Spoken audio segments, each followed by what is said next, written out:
මේකෙදි වැදගත් දේ තමයි අපි රටට ඇතුල් වීම පමණක් නෙමෙයි. ඇතුල් වුණාට පස්සේ එයා එතනින් එහාට එයාගේ ජීවිතය කොහොමද ගොඩනගන්නේ? කියන්නේ අපි යන අරමුණ. කියන්නේ අපිට නොයෙකුත් ආකාරයේ අරමුණු ඇතුව පුද්ගලයන් මේකට සම්බන්ධ වෙනවා. සමහරු ඉන්නවා ඒගොල්ලන්ට අවශ්‍ය හොඳ ක්වොලිෆිකේෂන් එකක් අරගෙන නැවත ලංකාවට එන්න. තවත් සමහරු ඉන්නවා ගිහිල්ලා කෙටි කාලීනව එහි ජීවත් වෙලා යම්කිසි මුදලක් හම්බ කරලා එහෙම නැත්නම් තමන්ගේ වෘත්තීය ජීවිතය කියන අපි කියන work experience exposure එක අරගෙන නැවත කාලෙකින් නවතා එන්න. සමහර වෙනවා එහි කෙලිම settlement එකකට. ඒ කියන්නේ යන්නේ කෙලිම එහි settle වෙන්න බලාගෙන. තමන්ගේ පවුල එහෙට ගෙනියලා ඒ පවුලත් එක්ක settlement එකකට බලාපොරොත්තු වෙන කොටසක්. ඉතින් මේකත් ආකාර කීපකින් සමහරු දැන් අපි ෆවුන්ඩේෂන් ලෙවල් එකෙන් ගිහිල්ලා භාගයක් ඉගෙනගෙන නැවත ලංකාවට ඇවිල්ලා විවාහ වෙලා ඊට පස්සේ තමන්ගේ භාර්යාව හස්බන්ඩ් එක්ක නැවත යන්න. සමහරු ඉන්නවා මුලින් ඉඳන්ම ෆැමිලි එකම පිටින් යන්න. UK වලට මේ අවස්ථාවන් කීපෙම තියෙනවා. අපි ඩිපෙන්ඩන්ස් ගැන කතා කරොත් ඒත් එක්කම මම හිතන්නේ ළඟදී යම්කිසි පොලිසි චේන්ජස් වුණා ගවර්න්මන්ට් එකකින්.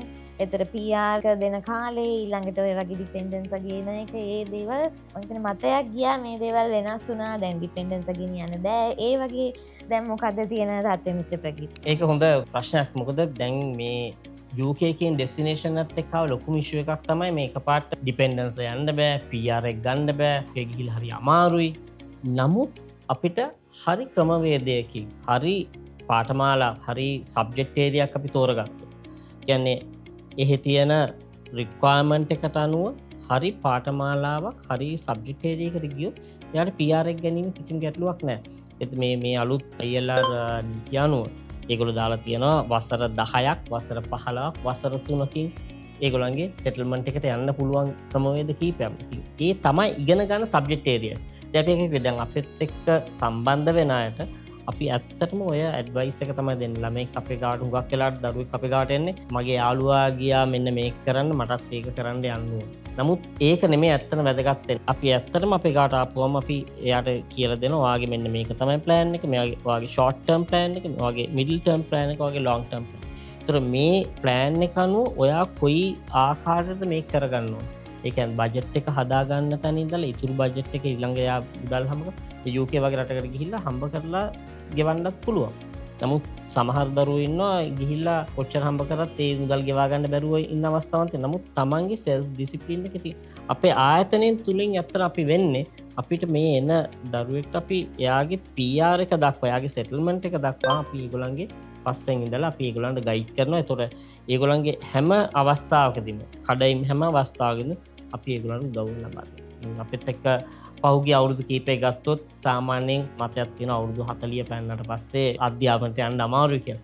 නමුත් කියන්න ගොඩක් සතුටුයි අපි පහුගිය අවුරුදු කීපෙම අවුරුදු 45ට වැඩි ශිෂ්‍යයන් තමන්ගේ පවුල පිටින් UK යවලා ඒගොල්ලන්ගේ සෙටල්මන්ට් ඒගොල්ලන්ගේ දරුවන්ගේ අධ්‍යාපනය ඒගොල්ලන්ගේ එතකොට අනිත් එක මූලික දෙයක් තමයි හුඟක්ලාට මේ ෆැමිලිස් ගියාම තියෙන එකක් තමයි පවුස් මොකද කරන්නේ. කියන්නේ හුඟක් වෙලාට අපේ තියෙන වයිෆ් උගන්නන්න දානවා හස්බන්ඩ් යනවා යත් එක්ක. නමුත් මේ යන පුද්ගලයාගේ කොයි වගේද එයා ඊළඟට හැසිරෙන්න ඕනේ. එයාට තියෙන බෙනිෆිට්ස් මොනවාද? එයා කොයි වගේද එයා ලංකාවෙන් යන්න ඉස්සෙල්ලා එයා මොනවාද ප්‍රිපෙයාර් වෙලා යන්න ඕනේ එයාගේ බජට් රේන්ජ් එක හරි ගස්ස ගන්නවා. එතකොට දැන් අපි ගත්තොත් සන්ඩ්ලන් වගේ යුනිවර්සිටිස් වල තියෙනවා බේබි සිටින් වලට. කියන්නේ අපි ගත්තොත් මේ බබාලා බලා ගන්න පොඩි ළමයි ඉන්න අය බබාලා බලා ගන්න නොමිලේ තියෙන සේවාවක් ඒ යුනිවර්සිටි. ඒ නිසා අපි පොඩි බබාලා ඉන්න අයට දැන් අපි UK වගේ රටකට ගියොත් බබාලා බලා ගන්නවා කියන එකට ලොකු මුදලක් වැය කරනවා. සමහර යුනිවර්සිටියට ගෙවන්න ඕන වඩා මුදලක් ගෙවන්න වෙනවා ඩේ කෙයාර් එකට. නමුත් සන්ඩන් වගේ යුනිවර්සිටිස් වල තියෙනවා ඒකෙම බබාලා බලා ගන්න මේක. ඒතකොට ඒක නොමිලේ. දැන් අන්න ඔය විශ්ලේෂණ වූ කියන්නේ අපි කියනවා ඔය ඇඩ්වාන්ස් ගයිඩන්ස් එක තමයි අපේ ආයතනයෙන් ලබා දෙන්නේ. ඒ කම්ප්ලීට් ගයිඩන්ස් එක ලබා දෙන එක ගොඩක් වටිනවා. මොකද වෙන රටකට යන්නේ. ඉතින් ඒ ගයිඩන්ස් එක නොදී වෙන රටකට යවුවොත් ඇත්තටම එතන he feels lost. ඉතින් ඒක so that's a very valuable service that you are providing. And as my last question, I don't know if you can come up with more questions while you are speaking because it's a very interesting